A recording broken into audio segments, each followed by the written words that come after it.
Falei sobre isso na sexta-feira. Cobrei uma atitude do Textor um pouco mais, sabe, real, ao invés de ficar só falando. Muita gente veio comentar no corte que nós fizemos sobre o que eu falei do Textor, dizendo que eu, junto com os outros jornalistas, que estamos ridicularizando o Textor. Olha, velho, eu vou ser bem sincero com vocês. Não me coloca onde eu não sou bem-vindo, tá? Onde eu não sou chamado. Porque eu ridicularizei o relatório do Textor. Eu ridicularizei o Textor jogando pra galera no ano passado e, sabe, enfim, ajudando o Botafogo a perder o título. Mas do Textor, sexta-feira, eu só cobrei seriedade. E não ficar só no discurso. Cobrei dele uma providência para que a gente arrume o futebol brasileiro. E é isso que eu vou continuar cobrando dele. Falei aqui e vou repetir. Acho que o Textor é um personagem muito interessante pro futebol. E não é só na parte da resenha, dele falar as coisas. É na mentalidade. Acho que ele traz uma visão diferente pro futebol. Se você concorda ou não, é uma outra história. É uma outra história. Mas para quem não viu, ele no final de semana aí deu uma declaração no próprio site dele, parece até que é uma entrevista ali num podcast e tal, mas é o próprio site dele que ele utilizou para poder divulgar não é uma entrevista, né? Apesar de parecer ali um ambiente de entrevista, é um bate-papo ali. Ele fala o que ele tem vontade de falar. E essa, inclusive, é uma diferença, né? De entrevista para bate-papo. E tem espaço para tudo. Tem espaço para tudo. É que hoje acontecem programas aí, entre aspas, encontros, que são muito mais na resenha do que na entrevista, né? De você ter ali contraponto. E não tem problema nenhum. Tem espaço para todo mundo. Mas ali o Textor, ele apenas fez declarações. Tem alguém ali junto, mas não tem uma troca de ideias nem de perguntas um pouco mais incisivas. Não sei se foi no podcast dele. Foi divulgado no site dele. Pois bem, ele fala justamente dessas ideias diferentes que ele tem, dele estar trazendo para o futebol brasileiro uma nova mentalidade. Eu concordo com isso. Mas aí ele dá algumas rateadas na declaração dele que eu estou curioso para entender mais. E gostaria de ter tido a chance de perguntar a ele, gostaria de ter a chance de perguntar a ele. Primeiro, ele repete a história do relatório que foi produzido no ano passado e que demonstrou a corrupção. O relatório, Textor, o relatório é uma piada. Desculpa. Se as suas denúncias, se as suas gravações forem do nível do relatório que foi produzido no ano passado, são uma piada. Espero que não seja desse nível. André, você acredita que tenha corrupção no futebol brasileiro? Acredito. André, você tem prova? Não. Por isso que eu não saio jogando pra galera. Por isso que eu não saio falando. Eu não tenho provas. Mas tudo nesse país tem a sua parcela de corrupção. No futebol não seria diferente. A gente vê nos escândalos de apostas que aparecem de vez em quando. A gente vê coisas no futebol acontecendo que você fala, o que é isso, cara? Mas eu não tenho prova. Eu não tenho prova.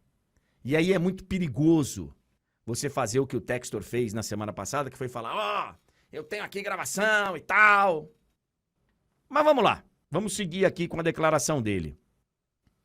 Ele fala, e essa é a parte que eu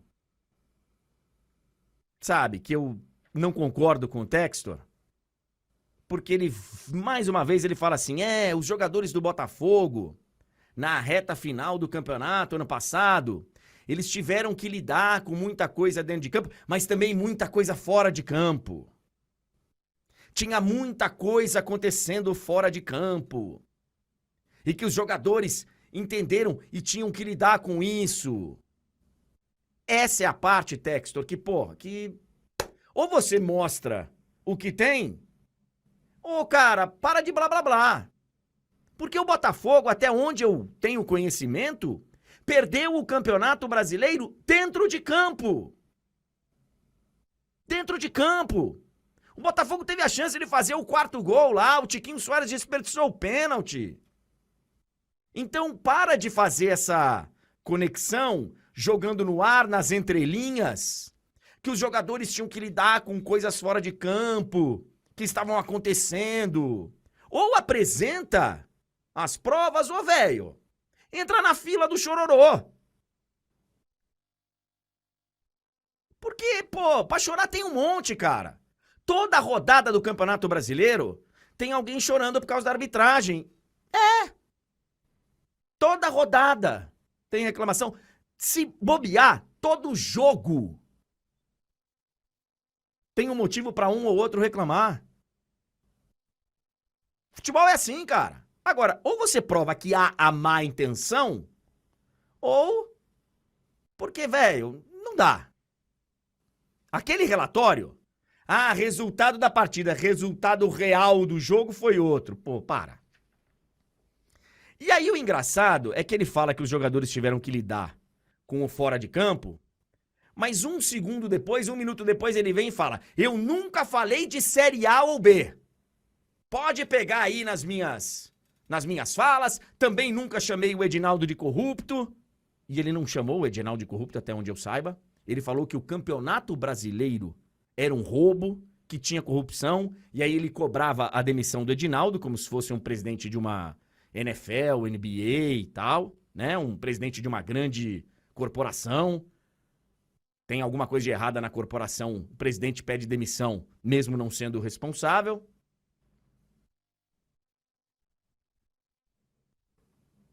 Então, no mesmo momento que ele fala que tem provas de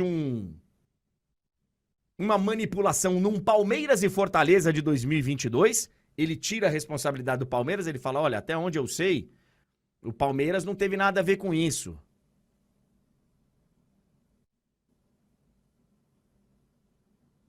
Quando ele fala que os jogadores tiveram que lidar com problemas extra-campo que estavam diretamente relacionados à arbitragem do Botafogo na reta final do campeonato passado. E aí ele vem falar que não tem nada de Série A ou B? E aí? Ele fala que tem a gravação de um árbitro chateado de uma divisão inferior, porque ele deu um pênalti no final do jogo, o cara foi lá e perdeu o pênalti.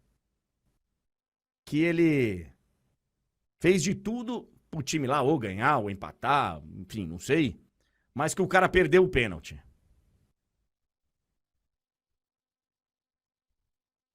Diz que um funcionário ligado à CBF mandou o áudio pra ele. Então eu não tô entendendo mais nada, Textor. De novo, cara, o que eu falei sexta-feira continua valendo. Se você quiser falar aqui, mandar os áudios pra mim, tenho certeza que qualquer jornalista vai querer ter os áudios, mas ficar falando, cara. E outra, ficar relacionando isso toda hora com o Botafogo tendo perdido o título, sem prova, pô, aí você fica com a imagem que realmente é a imagem que muita gente tá tendo de você. Um falastrão que tá querendo arrumar uma desculpa. Porque não dá, velho, pra você falar num segundo que tem maracutaia, que tem esquema, que os jogadores tiveram que lidar com problemas fora de campo no Botafogo, que tem um Palmeiras e Fortaleza com fortes indícios. O Palmeiras, inclusive, ganhou esse jogo de 4-0. Foi o jogo do título de 2022. Você fala que tá acontecendo tudo isso, coloca um relatório aí que diz que 99,9% de certeza que tem manipulação, que teve manipulação no Campeonato Brasileiro, que o Botafogo era para ter terminado o campeonato com mais de 20 pontos à frente do Botafogo, era para ter terminado à frente do Palmeiras. E aí vem falar que não tem nada de Série A ou B? Uai! E aí também não tô entendendo porque na sua declaração, você fala que iria entregar o áudio para... Não entregou ainda? Iria traduzir o áudio para poder mandar para... Uai! Mas não fez isso ainda? Cara, eu sou o primeiro a ajudar aqui. Se tiver corrupção no futebol brasileiro, a gente tem que resolver, cara. E se você perguntar a minha opinião, você acha que tem? Acho. Tem em todo lugar, por que não vai ter no futebol? Mas daí a ficar... Tem que ir pra cima, velho. Vamos resolver. Ficar falando, olha, no jogo tal, 99% de chance de estar não sei o quê, e não trazer provas? Eu quero muito ver essas provas, cara. Eu quero muito ver essas provas. Eu quero muito que o Textor consiga trazer novas ideias, nova mentalidade pro futebol. Quero muito que mais funcionários ligados à CBF, se é que existe corrupção, venham à frente e ajudem a melhorar. Quero muito, velho. Mas, por enquanto, cadê? Por enquanto tá só no blá blá blá, cara.